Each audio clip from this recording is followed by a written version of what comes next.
first time in human history, organizations can meet at a reasonable cost, eliminating transportation and language barriers. While keeping the natural local competitive advantages, SMEs are closer to being on the same playing field as the multinational companies. And this can be a game changer in the industry for the next decade.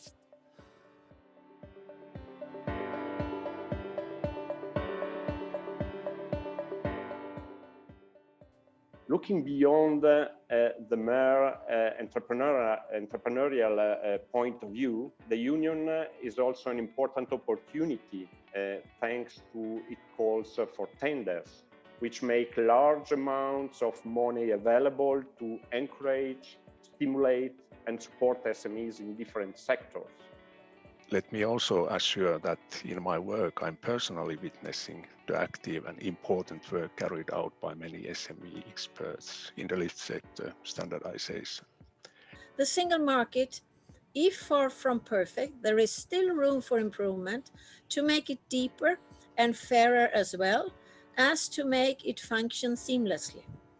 But it's definitely better from the perspective of SMEs to be inside the EU and its single market rather than outside. And the problem with most of the European legislation was, and not only with European legislation, but also with national legislation, that it is conceived for the big enterprises, because those who are making legislation do not know how a small enterprise works. The main obstacle for a company is to take advantage of this ecosystem, of this single market, is internal to the lift company itself, and it is productivity, the management quality. Productivity is always the great forgotten, and is the origin of everything.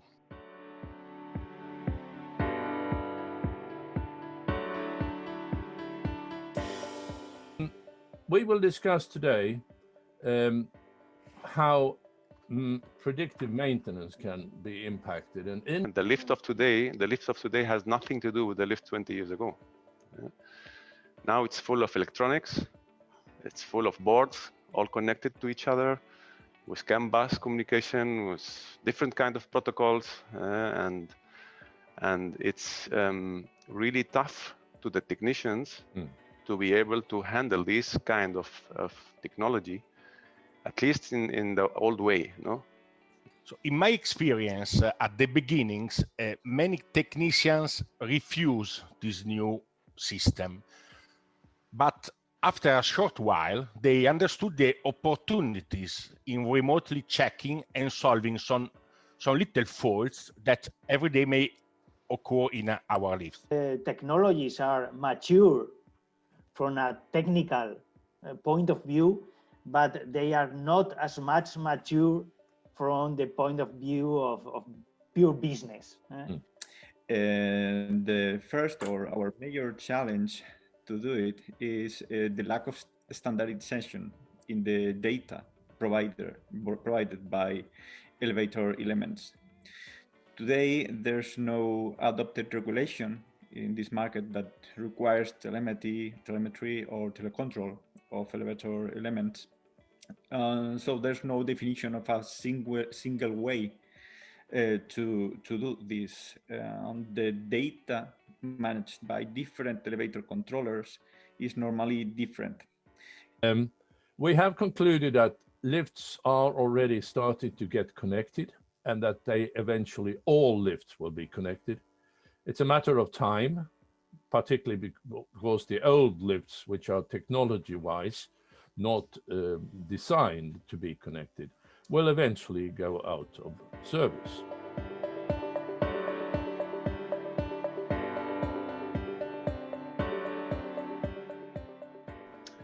The maintenance contracts account for 48% of the total lift industry sales, but they represent 75% of its profits. I'm talking about maintenance contract globally in the world. So we understand better why the Big Four invest now and for a couple of years ago, lots of years ago, in IoT and find a new way to protect the maintenance contract of the lift that they install. Open standards really play a key role. And with open standards, I mean standards that are publicly available, and basically these standards are necessary to achieve interoperability and are especially important, I think, for SMEs to be able to offer their services and compete also in relation to maintenance services. So open standards, as we know, mean open systems. So systems that are easier to service and where we can also, if there is a problem, replace components with components of another supplier. And this is in contrast with proprietary standards and systems, as we know, which are basically developed by a company and often led to closed systems where this company has control regarding the supply of services and also the control on the data, and can control who accesses the data and who doesn't control access the data. Customer rights, because our clients are exactly the same to your client. Its community is a client for a lift maintenance company, and community is a client for a community manager. We need, I think, to think about happy clients, because our clients, if they are happy for you and they are happy for us, because both of us, we try to do, in my opinion, something together. We need to think about to be like a team, lift maintenance companies with the managers. And we're thinking about the team, one example with data. The intention is to allow a better level playing field for the lift after sales services and promote free competition for the benefit of all lift users. In my opinion, that should also include all means of accessing lift data, because giving some answer to prior questions, the data belong to their owners because they are produced by their lifts. They are the owners. And for example, that would allow the user of such data for preventing maintenance, lift performance audits, and also diagnostics. So professional training comes to the rescue, offering different types of training: online training, traditional on-site or in-office training, and finally, blended training, which is a mix between online and traditional training. So here, technology plays a big role, narrowing the gap between traditional and distance training. Today's online training offers trainees a very realistic experience, which is very close to what they would find in a real world or in the real world. For instance, in the case of troubleshooting courses for different control panels manufacturers, technicians and engineers would have the possibility to solve breakdowns as if they were in a real installation. This is possible thanks to high-definition images and new software applications that allow the interaction between the control panel and the technicians. For example, one of the most common digital solutions in the lift sector is the ability to connect the lift controller to the cloud. This way, it makes its control possible through access to, for example, digital test tools from mobile devices or PCs, and so on.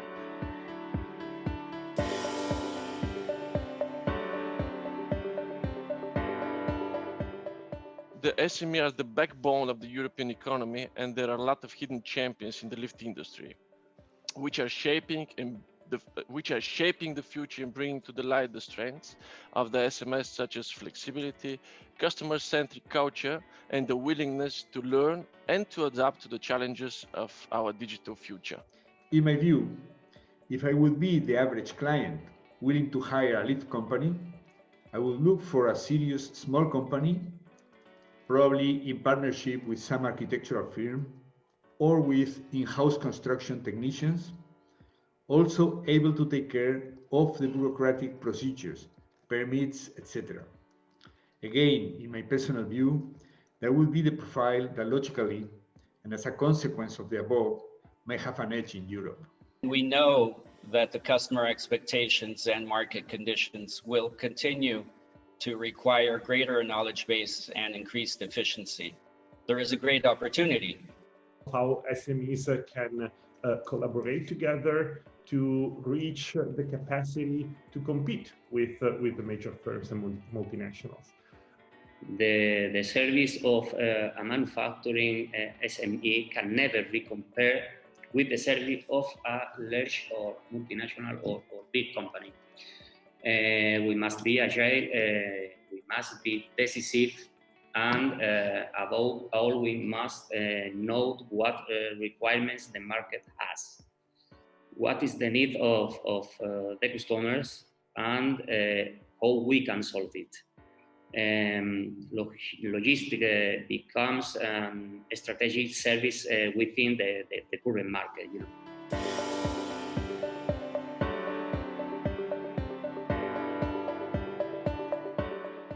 Are the different international markets in Europe very different? And they certainly are different. The difficulty lies in data collection to measure how much they are different. There are specialistic studies, but not all of them are accessible, especially those commissioned by large companies of our sector. Moreover, these studies often tend to undersize the market share of small and medium enterprises, probably not out of their will, but due to a lack of sufficient information. But the final customer, the user, final users, okay, the construction company, investors, at least they are really fed up from the multinational. This is a chance what we have.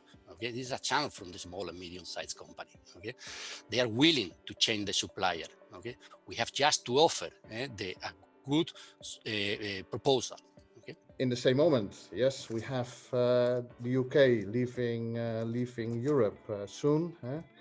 Is something that worries us. We hope really that there will be an agreement between UK and Europe, but until today, nobody knows. And yes, there will be some barriers. We'll have some import tariffs. There will be some bureaucracy around the import and the export, longer delivery times, more cost. We need to adapt as well the products to UK CA mark,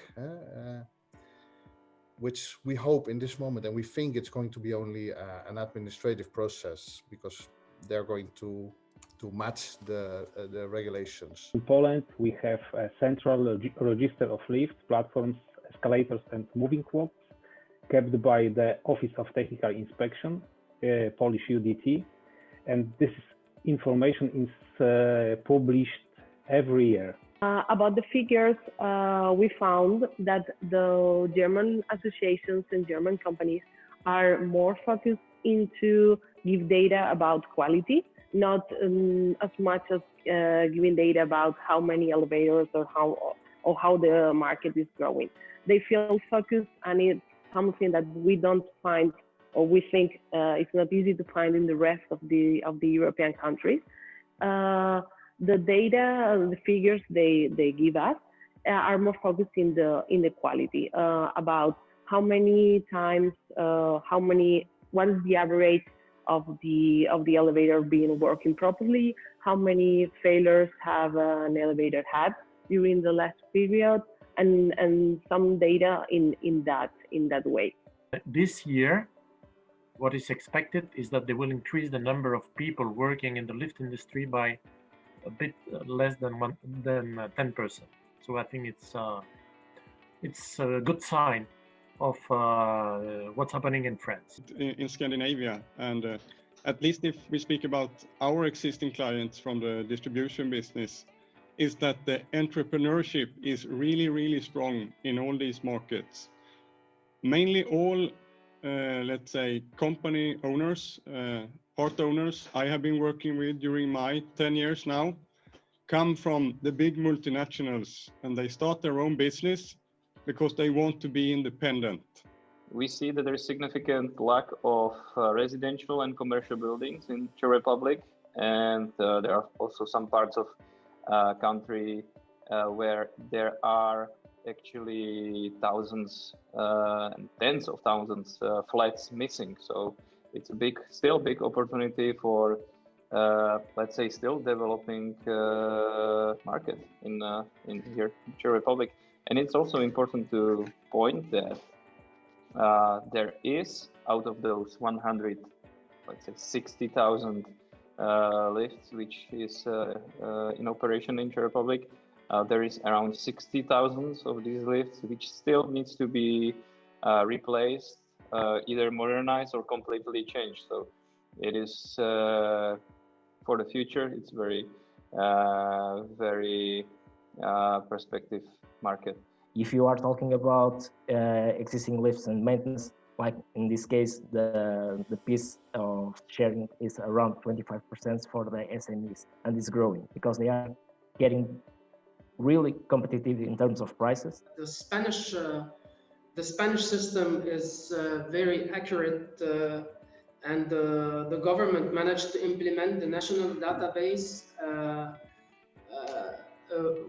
And this is something that should be done by the rest of the European countries. I would even go further, not only the European countries, but all the world, because we don't have to forget that the main reason behind this is the safety issue. The SME market is indeed shrinking, and as all many other sectors, SME market has to deal with a digital transformation process in order to be competitive enough and to keep growing. So if you are a small company, you need to comply with both of them. How to do that? First, to find small cooperation between companies in order to have the technology that you needed. And in terms of legislation, probably the small company needs to have an organization or something like that that can be part of the way when the legislation is established.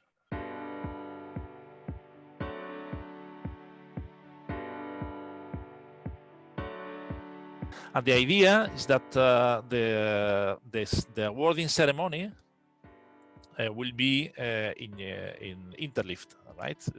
We make this take this opportunity because everyone is there, so hopefully we can do it face to face, and then I think would be a good opportunity for that. So the main conclusion: we cannot go through the next years alone. But on the contrary, working closely with our employees, colleagues, suppliers, architects, property managers, institutions, to keep the most valuable treasure that you have, with long life to lift SMEs.